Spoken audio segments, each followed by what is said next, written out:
ओम नमः शिवाय। मैं सर्वेश कुमार सिंह चंचल।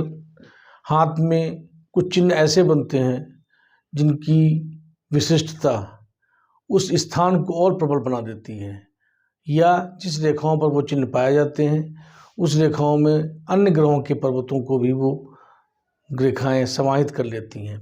इसी में से एक चिन्ह है त्रिशूल का चिन्ह, जो कि कई हाथों में विशेष तौर से राजयोग के लक्षण भी बनाता है। अर्थात हाथ में बनी हुई रेखाओं पर त्रिशूल का चिन्ह आना राजयोग का विशिष्ट लक्षण बनाता है। आज हम अध्ययन करेंगे त्रिशूल का विभिन्न रेखाओं के ऊपर उनका बनना और उनके गुणों को कैसे वो बढ़ाता है। इस संबंध में सबसे पहले हम शुरुआत करते हैं हृदय रेखा से।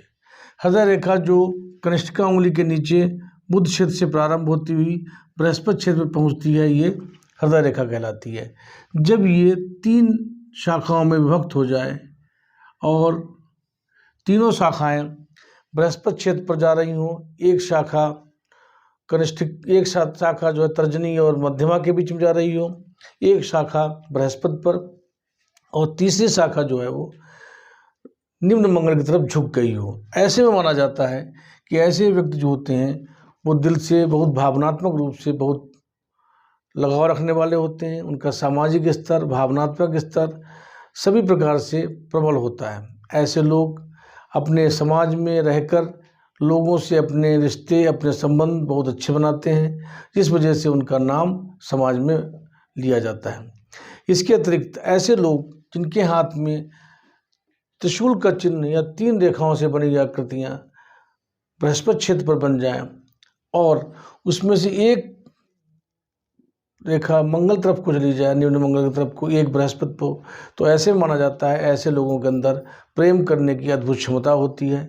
ऐसे व्यक्ति, ऐसे जातक अद्भुत प्रेमी होते हैं। उनका प्यार सच्चा होता है और वो अपने परिवार के हर सदस्य से प्यार करते हैं। समाज के हर व्यक्ति से जो उनसे जुड़ता है उसकी वो सहयोग करने की कोशिश करते हैं और अपनी शक्ति के अनुसार उसकी मदद भी करते हैं। साथ ही साथ बृहस्पति को क्षेत्र को विवाह का क्षेत्र भी माना जाता है। अधिकांशतः बृहस्पति का पूजन ही हम लोग विवाह के लिए बताते हैं कि किसी क्षेत्र में, विवाह क्षेत्र में अगर अड़चन आती है तो ऐसे कार्यों में बृहस्पति का ही पूजन किया जाता है, या केसर गंगाजल या हल्दी गंगाजल से पूजन किया जाता है बृहस्पति क्षेत्र का। अर्थात अगर बृहस्पति क्षेत्र पर 3 रेखाओं का आगमन हुआ है तो ऐसे में विवाह अच्छी जगह होता है, संपन्न परिवार में होता है और विवाह के बाद में भाग्य की विशेष युति बनती है। ऐसे लोग सफल वैवाहिक जीवन जीते हैं और जीवन में सफलता प्राप्त करते हैं। साथ ही साथ अगर एक रेखा मंगल की तरफ झुक गई है, जो निम्न मंगल होता है, अंगूठे का ऊपर का हिस्सा, अगर इस तरफ को झुक गई है एक रेखा, तो ये माना जाता है कि ऐसे जातकों को उनके परिवार या कुटुंब से सहयोग मिलता रहता है। परिवार का कोई एक सदस्य, चाहे वो भाई हो, बहन हो, पिता हो, कोई भी सदस्य ऐसा होगा, वो उनके उस कार्य क्षेत्र में मदद करेगा और पारिवारिक मदद के बाद वजह से वो अपनी सफलताओं को और अधिक बढ़ा लेंगे। साथ ही साथ सम्मान प्रतिष्ठा भी प्राप्त करेंगे। ऐसा लक्षण हृदय रेखा के साथ में जो त्रिशूल का युति बनती है इसमें बना जाता है और ऐसे लोग सफल होते हैं, सफल प्रशासक भी होते हैं, एडमिनिस्ट्रेशन भी बहुत अच्छा होता है, बौद्धिक स्तर भी अच्छा होता है। क्योंकि हृदय रेखा बृहस्पति पहुंची है, बृहस्पति क्षेत्र को बुद्धि का क्षेत्र भी माना जाता है, इसलिए ऐसे लोगों का IQ भी अच्छा होता है, सोचने समझने की क्षमता बहुत अच्छी होती है। अब दूसरी रेखा जो आती है वो आती है मस्तिष्क रेखा।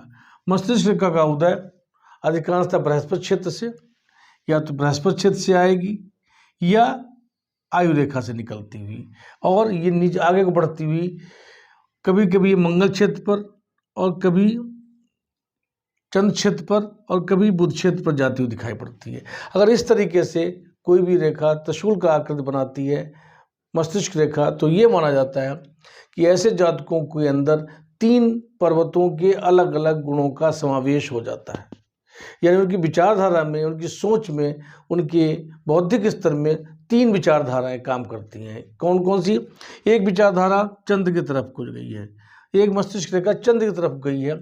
ऐसे में माना जाता है कि ऐसे जातक जो होते हैं कल्पनाशील होते हैं और साथ ही साथ अपनी योजनाओं के माध्यम से अपने कार्य को आगे बढ़ाते हैं। वो अपनी प्लानिंग्स करते हैं। चंद्र क्या होता है? योजना का एक कारक है, ग्रह है, जिसमें कि हम अपनी योजनाएं, अपनी कल्पनाओं को साकार करने का प्रयास करते हैं। तो ये मस्तिष्क रेखा की एक शाखा अगर चंद्र से तरफ मुड़ गई है तो माना जाता है ऐसे व्यक्ति अपने प्रत्येक कार्य को एक योजनाबद्ध तरीके से करेंगे और योजना होने की वजह से वो कार्य सफलता के चरम बिंदु पर पहुंचेगा।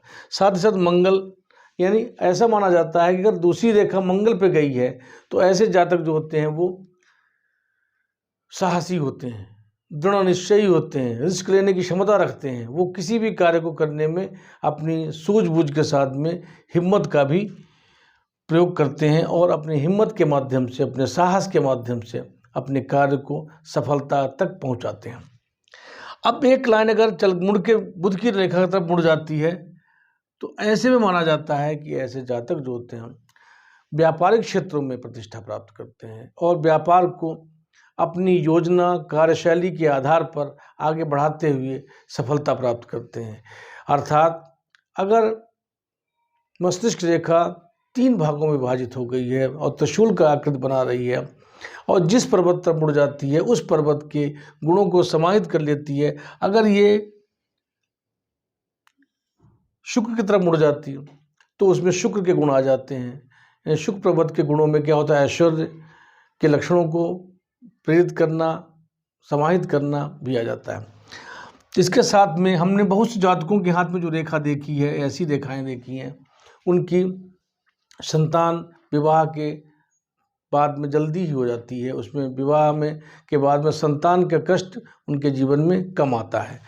अगर कोई भी रेखाएं एक से अधिक फटी रेखाओं के बनती हैं, एक से अधिक रेखाएं बनती हैं, तो ऐसे में संतान योग शीघ्र बनता है। ये भी एक शुभ लक्षण माना जाता है। साथ ही साथ इसमें कई अन्य माध्यमों से हम धन अर्जन कर सकते हैं।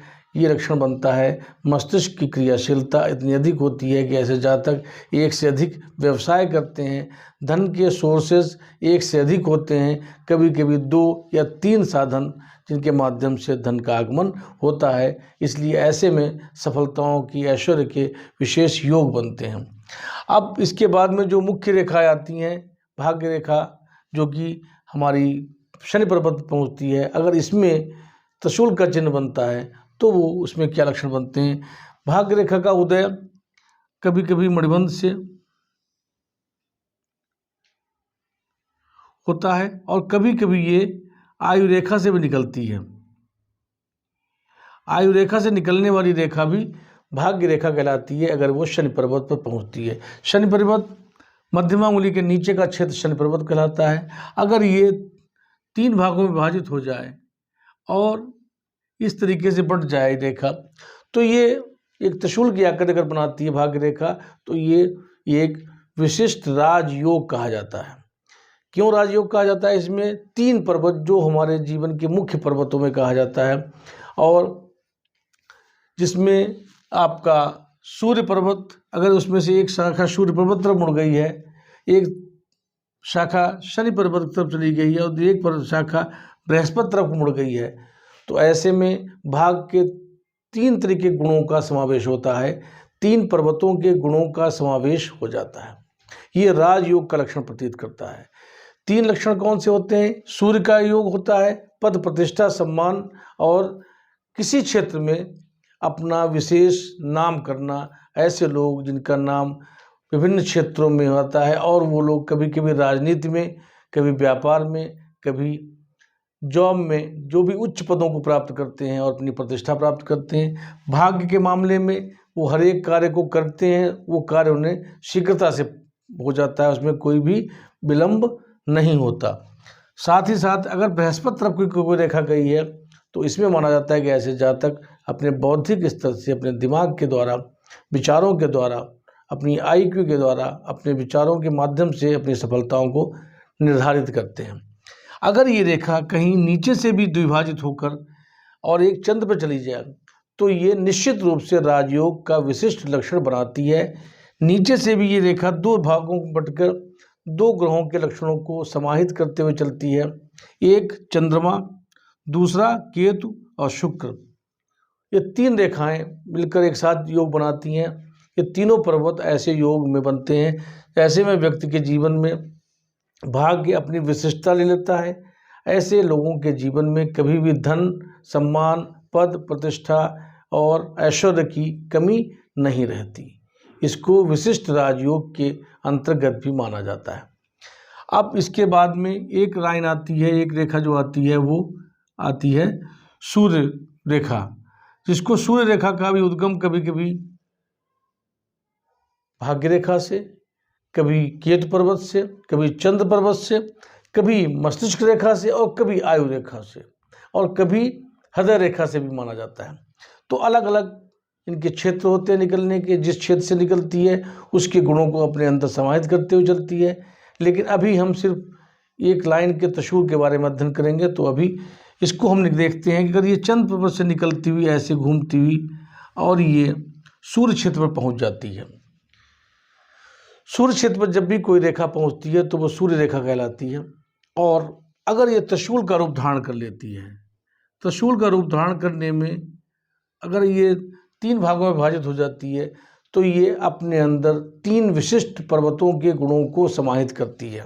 पहला पर्वत सूर्य, जो सम्मान, पद, प्रतिष्ठा को बढ़ाता है। एक पर्वत शनि पर्वत, एक रेखा जो जाती है वो शनि पर्वत पर, जो कि भाग्य कारक लक्षणों को बढ़ाती है। और एक रेखा बुध पर्वत की जाती है जो धन संबंधी कार्यों को बढ़ाती है, अर्थात धन, पद और भाग्य तीनों की युति हो जाती है त्रिशूल बनने में। ऐसा माना जाता है कि जिन जातकों के ये हाथ में लक्षण होता है, जिन जातकों के ये त्रिशूल का लक्षण सूर्य रेखा पर होता है, ऐसे जातक जो होते हैं वो कला के क्षेत्र में, किसी भी क्षेत्र में, चाहे वो राजनीति का क्षेत्र हो चाहे कला का क्षेत्र हो, उस क्षेत्र में अपना विशिष्ट नाम करते हैं। और नाम के साथ में ही धन का भी योग बनता है। और भाग्य के वजह से ऐसे जातक जो होते हैं कभी कभी विश्व प्रसिद्ध हो जाते हैं। ये लक्षण भी राजयोग के अंतर्गत आता है। अर्थात अगर भाग्य रेखा, सूर्य रेखा में से किसी एक पर त्रिशूल का चिन्ह बना है तो ये चिन्ह राजयोग का लक्षण बताता है। और यदि दोनों रेखाओं पर चिन्ह बने हैं त्रिशूल के तो विशिष्ट राजयोग का लक्षण बताता है। और अगर मस्तिष्क रेखा पर भी ऐसा चिन्ह बना है तो ये लक्षण अति विशिष्ट माना जाता है। और ऐसे में व्यक्ति के जीवन में सभी सुखों का आगमन होता है। भूमि, भवन, वाहन, शस्त्र, शिक्षा, संतान, राजपक्ष और साथ ही साथ ऐश्वर्य, ये सारे गुण उनके जीवन में समाहित होते हैं और उनके माध्यम से वो अपने जीवन में एक विशिष्ट स्थान प्राप्त करते हैं और अपने देश के साथ में विदेश में भी नाम करते हैं। चंद्र पर्वत से अगर कोई रेखा निकली है तो ऐसे माना जाता है।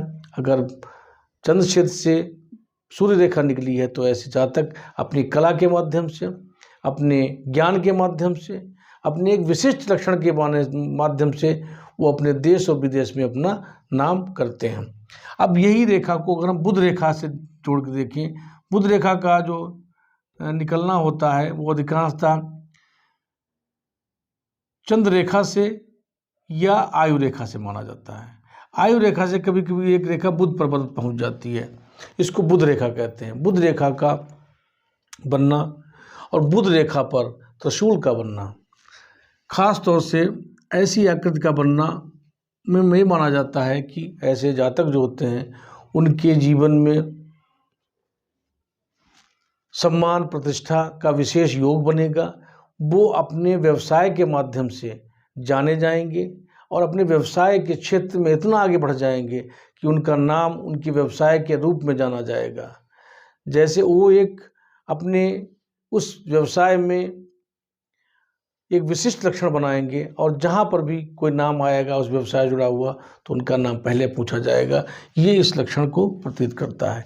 और अगर यही जो नीचे चंद्र से जुड़ी हुई रेखा दिखाई पड़ रही है ये इसमें टच कर जाती है तो ऐसे जातक अपने व्यवसाय को विदेशों में फैलाते हैं और विदेशों में भी अपने जीवन में उन उपलब्धियों को प्राप्त करते हैं जो असाधारण हैं। अर्थात ये चिन्ह त्रिशूल का आना जीवन में अगर किसी 2 पर्वत पर त्रिशूल का चिन्ह आ जाता है, जो 2 रेखाओं पर जो हमने बताया आपको है, इसमें से 5 रेखाओं में जो बताया है, उन रेखाओं में अगर 2 पर भी आप किसी भी जातक के त्रिशूल का चिन्ह बनता है तो ऐसे जातक के जीवन में राजयोग का विशिष्ट लक्षण बनता है और वो राजसी जीवन जीते हैं। ऐश्वर्य, भूमि, भवन, वाहन, शस्त्र, शिक्षा, संतान, राजपक्ष सभी लक्षण उनके जीवन में आते हैं और उन सभी लक्षणों के माध्यम से वो एक सुखद और सम्मानित जीवन जीते हैं और अपने जीवन में उन सभी मापदंडों को पूरा करते हैं, उन सभी उपलब्धियों को प्राप्त करते हैं जो एक साधारण व्यक्ति के लिए मुश्किल है। आज के वीडियो में इतना ही। आपको हमारा वीडियो अच्छा लगा हो तो आप लाइक करिए, सब्सक्राइब करिए और अपने फ्रेंड्स और परिवार के साथ में शेयर करिए। थैंक्स।